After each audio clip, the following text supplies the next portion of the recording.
जय हिंद, वंदे मातरम। दोस्तों, मैं उमेश यादव का स्वागत करता हूं आपके अपनी YouTube channel local job information में।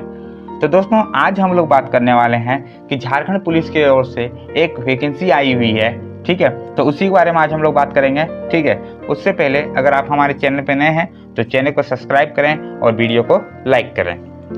जैसा कि दोस्तों आप देख सकते हैं, मैं सीधा अपने PDF पे पहुंच चुका हूं। यहाँ पे आपको दिख रहा होगा बहुत सारे पोस्टों पर बहाली आई हुई है। ठीक है, तो चलिए हम लोग एक एक करके सभी को समझते हैं। पहला है मेरा सूबेदार मेजर। ठीक है, एक है आपका नायब सूबेदार सामान्य, दूसरा है आपका नायब सूबेदार तकनीकी। ठीक है, इस प्रकार से क्रमांक 5 तक जो है सिर्फ सूबेदार की ही बहाली आई हुई है। आइए बात कर लेते हैं कितने पदों पर बहाली आई हुई है। तो दोस्तों, जो आपका है सूबेदार मेजर उसके लिए 2 पोस्ट, और दोस्तों जो आपका है नायब सूबेदार यानी सामान्य उसके लिए 9 पोस्ट, नायब सूबेदार तकनीकी के लिए 2 पोस्ट, और एक और है आपका नायब सूबेदार, इसके लिए 21 पोस्ट पर बहाली आई हुई है। ठीक है, और इन लोगों के लिए पेमेंट कितना रखा गया दोस्तों, यानी कि सैलरी, तो वो लगभग जो है क्रमांक 5 तक सभी का जो है 25,000 के अप्रोक्सीमेट सैलरी है। ठीक है, जैसा कि आपको नजर आ रहा होगा। तो हम लोग आगे बढ़ते हैं। ठीक है, और उसके बाद देख सकते हैं जो आपका क्रमांक 6 में है प्रधान लिपिक, इसमें क्या है एक पोस्ट पर बहाली आई हुई। ठीक है, और सैलरी कितनी है तो 20,000 है। ठीक, आगे देख सकते हैं आप क्या है क्रमांक 7 में लिपिक के लिए बहाली आई हुई है। ठीक है, एक पोस्ट पर आई हुई है और सैलरी 20,000 के अप्रोक्स में है। अगला आपका 8वां क्रमांक में हवलदार सामान्य के लिए 65 पोस्टों पर बहाली आई हुई है, और सैलरी सभी जो है नीचे सभी में जितना आप देखिएगा क्रमांक 5 के बाद सभी में जो है 20,000 के अप्रोक्स में ही सैलरी रखी गई। ठीक है, हवलदार में कितना पोस्ट है तो वो आपका 4 पोस्ट है। फिर आप जैसा कि देख पा रहे हैं सिपाही सामान्य के लिए 239 पोस्ट। तो मैं बता दूं सबसे अधिक जो वैकेंसियां आई हुई है यही इसी में आपकी आई हुई सबसे अधिक वैकेंसियां, जैसा कि आपको नजर आ रहा होगा कितना है 239। अगला है आपका सिपाही चालक के लिए यानी कि ड्राइवर के लिए, कितना है इसमें 13 पोस्ट पर बहाली आई हुई है। फिर आपका है लास्ट में क्रमांक 12 में क्या है रसोइये के लिए, इसमें कितना 10 पोस्ट पर बहाली आई हुई है। टोटल आपका कितना पोस्ट हो गया, जैसा कि आपको नजर आ रहा होगा टोटल पोस्ट आपके कितने होंगे तो वह है आपका 368 पोस्ट पर बहाली आई हुई है। अब हम लोग ये जानेंगे कि इसको हम लोग अप्लाई कैसे करना है। तो सबसे पहले मैं ये बता दूं आप लोगों को कि ये डायरेक्ट वैकेंसी नहीं है। ठीक है, कुछ लोगों को लग रहा है डायरेक्ट वैकेंसी नहीं है, मतलब कहने का मतलब यही है कि ये जो है वैकेंसी वही लोग भर सकते हैं जो कि भूतपूर्व में सैनिक रहे होंगे।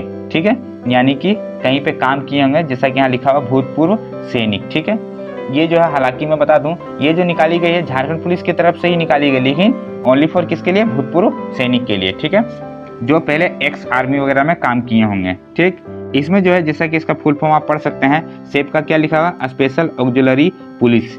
ठीक है, इसमें 2 वाहिनी में भर्ती आई हुई, प्रथम और द्वितीय। अब मैं बता दूं कहाँ कहाँ आई है, तो एक आई है आपकी रांची में। ठीक है, और दूसरा आपका जो आया है वह है आपका जमशेदपुर में। आइए पूरा डिटेल्स जानते हैं हम लोग। जैसा कि आप पढ़ सकते हैं यहाँ पे क्या लिखा हुआ, जैसा कि मैंने बताया सेप 1 में कहाँ पे होगा वाहिनी टाटीसिलवे रांची, और दूसरा क्या है आपका सेप 2, ये कहाँ है आपका वाहिनी हलूदबनी जमशेदपुर। आइए अब हम लोग ये जान लेते हैं कि इसकी एलिजिबिलिटी क्या है। ठीक है, और जैसा कि मैंने बताया जो लोग पहले काम किए होंगे, ठीक है, यहाँ पे देख सकते हैं थल सेना, वायु सेना, जल सेना, ठीक है, भूतपूर्व सूबेदार वगैरह, ठीक है, उन लोगों के लिए। ठीक है, आइए एज लिमिट भी आज हम लोग जान लेते हैं नीचे में इसके। पहला मैं आप लोगों को ये बता देता हूँ, ये जो है आपका अनुबंध के तौर पर आपका जॉब होगा। ठीक है, तो कब तक जॉब होगा, जैसा कि आप पढ़ सकते हैं यहाँ पे नजर आ रहा होगा आपको कब तक होगा, तो 31/5/2027 तक जो है आपको मतलब जॉब करना है। ठीक है, तो यहीं तक आप जो जॉब करना है अनुबंध के तौर पर आपको 2027 तक काम करना है। ठीक है, और एक चीज बता दूं इसमें क्या लिखा हुआ सबसे इम्पोर्टेंट आप यहाँ पे पढ़ सकते हैं प्रति वर्ष। ठीक है, प्रति वर्ष क्या होगी आपकी जो सैलरी होगी वह 8% के हिसाब से बढ़ते रहेगी। ठीक है, और अगला चीज आप एक और पॉइंट यहाँ पे ध्यान दे सकते हैं, क्या लिखा हुआ है झारखंड राज्य के निवासी भूतपूर्व सैनिक उपलब्ध न होने की स्थिति में विवेचना के रिक्त पदों के अनुसार, ठीक है, दूसरे राज्य के भूतपूर्व सैनिक की भी नियुक्ति की जाएगी। यानी कि दोस्तों अगर इसमें जो है हमारे झारखंड राज्य में अगर उतना सैनिक नहीं हो पाता है देन फिर अगल बगल के जो है लोग भी इसको भर सकते हैं, यानी कि भाग ले सकते हैं। आइए बात करते हैं हम लोग ये कि इसमें किसी भी प्रकार का कोई आपका एग्जाम तो होने वाला है नहीं, सिंपल इसका इंटरव्यू होगा। ठीक है, यानी कि साक्षात्कार। ये जो है आपका इंटरव्यू कहाँ पे होगा तो ये आपका होगा स्थल कहाँ दिया हुआ है, झारखंड सशस्त्र पुलिस 1 डोरंडा रांची। ठीक है, और कब होगा, तो होगा इंटरव्यू, तो वो 23 नवंबर से लेकर 24 नवंबर तक, यानी 2 दिन आपका इंटरव्यू होगा। ठीक है, और कहाँ पे होगा, जैसा कि मैंने आपको पहले एड्रेस बता दिया, झारखंड सशस्त्र पुलिस 1 डोरंडा रांची। ठीक है, रांची में आपका इंटरव्यू होगा। तो आप लोगों को इससे रिलेटेड किसी भी प्रकार की कोई और समस्या होती है तो आप हमें कमेंट कीजिएगा, कमेंट में इसका जवाब मैं दे दूंगा। ठीक है, तो इस प्रकार तो आज का वीडियो हम लोग यहीं एंड करते हैं। ठीक है, मिलते हैं हम लोग नेक्स्ट वीडियो में, तब तक के लिए जय हिंद।